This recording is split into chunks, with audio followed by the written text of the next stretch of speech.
मेरे प्यारे देशवासियों, आज हम सब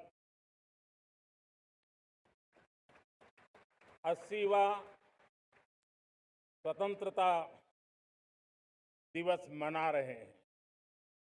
आज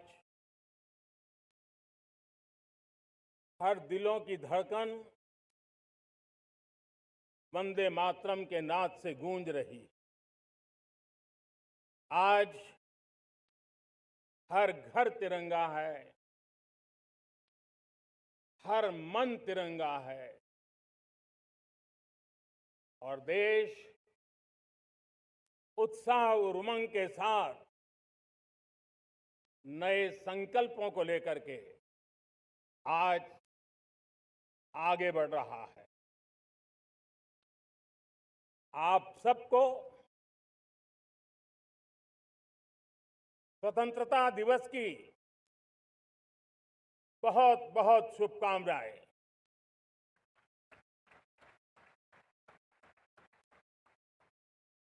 देश आज उन महान सपूतों का पुण्य स्मरण करती है जिन्होंने देश की आजादी के लिए त्याग बलिदान की पराकाष्ठा की। अपने तप, त्याग और बलिदान से आजादी के एकमात्र लक्ष्य को लेकर के अपनी पूरी जिंदगी खपा दी। पूज्य बापू समेत सभी स्वातंत्र्य सेनानियों को बलिदान की महान परंपरा जगाने वाले महान क्रांतिकारियों को आज मैं श्रद्धापूर्वक नमन करता हूं।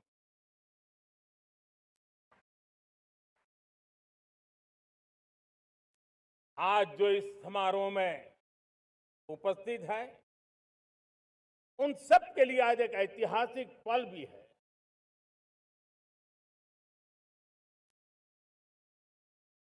आजादी के बाद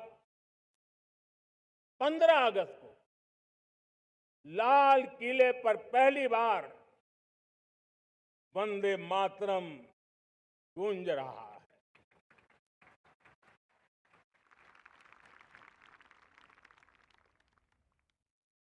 आज जब हम देश के लोग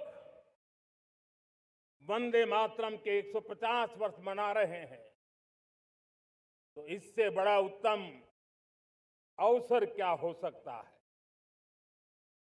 मेरे प्यारे देशवासियों, पिछले दिनों देश के कुछ हिस्सों में बाढ़ का प्रकोप रहा, भूस्खलन का प्रकोप रहा, अनेक परिवार प्रभावित हुए। उनके दुख दर्द को हम भली भांति अनुभव करते हैं। पीड़ित परिवारों को मैं विश्वास दिलाता हूं कि हम और पूरा देश उनके साथ खड़े हैं। मेरे प्यारे देशवासियों, कोई भी राष्ट्र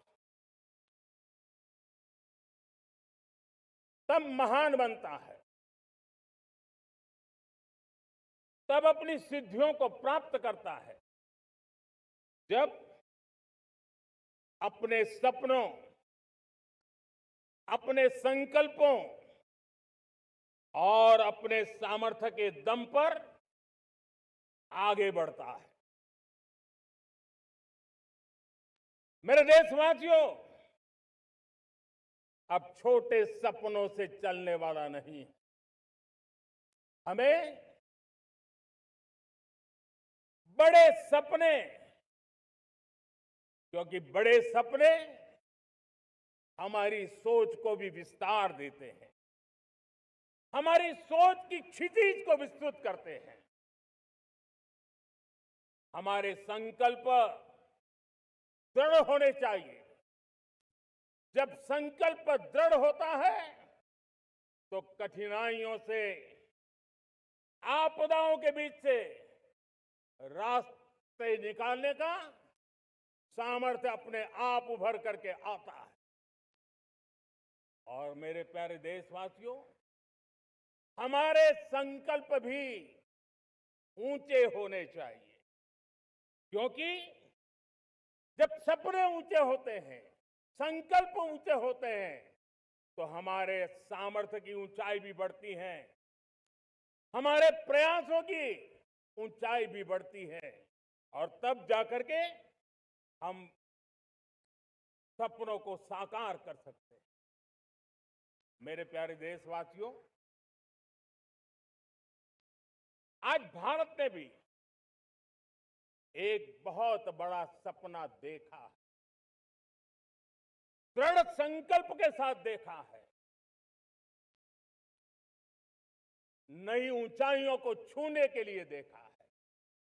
और वो सपना है, जब आजादी के 100 साल होंगे, 2047 में हम विकसित भारत बना के रहेंगे। 140 करोड़ देशवासियों के पुरुषार्थ से इस लक्ष्य को हमें हासिल करना है। और जब दुनिया की सबसे बड़ी आबादी वाला देश विकसित होने का संकल्प लेता है, तो ये दुनिया की नजरों में भी हमारे साहस का परिचायक बन जाता है। दुनिया हमारी तरफ देखने का नजरिया बदलने के लिए मजबूर हो जाती है। प्यारे देशवासियों, और मैं ऐसे ही नहीं कह रहा हूं, पिछले 12 वर्ष में देश के कोटि कोटि नागरिकों ने, दलित हो, पीड़ित हो, वंचित हो, आदिवासी हो, गांव में रहने वाला हो, शहर में रहने वाला हो, गरीब हो, मध्यम वर्ग का हो, युवा हो, बुजुर्ग हो, नारी हो, पुरुष हो, उत्तर हो, दक्षिण हो, पूर्व हो, पश्चिम हो, हर किसी ने पिछले 12 साल में एक संकल्प के साथ, समर्पण के साथ देश को नई ऊंचाइयों पर ले जाने में हर प्रकार से प्रयास किया है। मैं उनके इस प्रयासों का आदरपूर्वक स्वीकार करता, और उसी का परिणाम है कि इतने कम समय में 25 करोड़ देशवासी गरीबी को परास्त करके गरीबी से बाहर निकले हैं। इन्हीं देशवासियों का प्रयास का परिणाम है कि हम कभी फ्रेजाइल 5 में गिरे जाते थे। 12 साल के भीतर भीतर हम एक मेजर इकोनॉमी में फास्टेस्ट ग्रोइंग इकोनॉमी बन गए हैं। साथियों, देश आजाद हुआ, बहुत सारे सपने लेकर के आजाद हुआ, लेकिन हम गति नहीं पकड़ पाए, रफ्तार नहीं पकड़ पाए। होती है, चलती है, अरे हो जाएगा, देखा जाएगा, उसी में खोए रहे। 2014 तक आते आते तो पूरे विश्व ने हमें फ्रेजाइल 5 के उस में डंप कर दिया था। ऐसे समय पिछले 12 साल में भारत ने एक नई रफ्तार पकड़ी, तेज गति से हम आगे बढ़ रहे हैं। और देशवासियों का संकल्प है कि अब 140 करोड़ देशवासियों के संकल्प को, सामर्थ्य को रोकना नामुमकिन है। प्यारे देशवासियों, पिछले 12 वर्षों में डिफेंस प्रोडक्शन करीब 4 गुना हुआ, खादी और ग्रामोद्योग का उत्पादन करीब 5 गुना हुआ, इलेक्ट्रॉनिक मैन्युफैक्चरिंग करीब 7 गुना बढ़ा, आधुनिक रेलवे कोच का निर्माण 21 गुना बढ़ा, मोबाइल फोन उत्पादन 33 गुना बढ़ा। इतना ही नहीं, आधुनिक युग को देकर के भी डिजिटल और इनोवेशन की दुनिया में भी हमने अपना परचम लहराया। इंटरनेट यूजर, इंटरनेट कंज्यूमर करीब करीब 4 गुना बढ़े। पेटेंट ग्रांट होने की संख्या 4 गुना बढ़ी। डिजिटल ट्रांजैक्शन 100 गुना बढ़े। सामान्य मानवीय की सुविधाओं की तरफ भी हमने उतना ही गंभीरता से काम किया। हर साल औसतन 15 गुना ज्यादा तेजी से हमने नल से जल कनेक्शन दिए।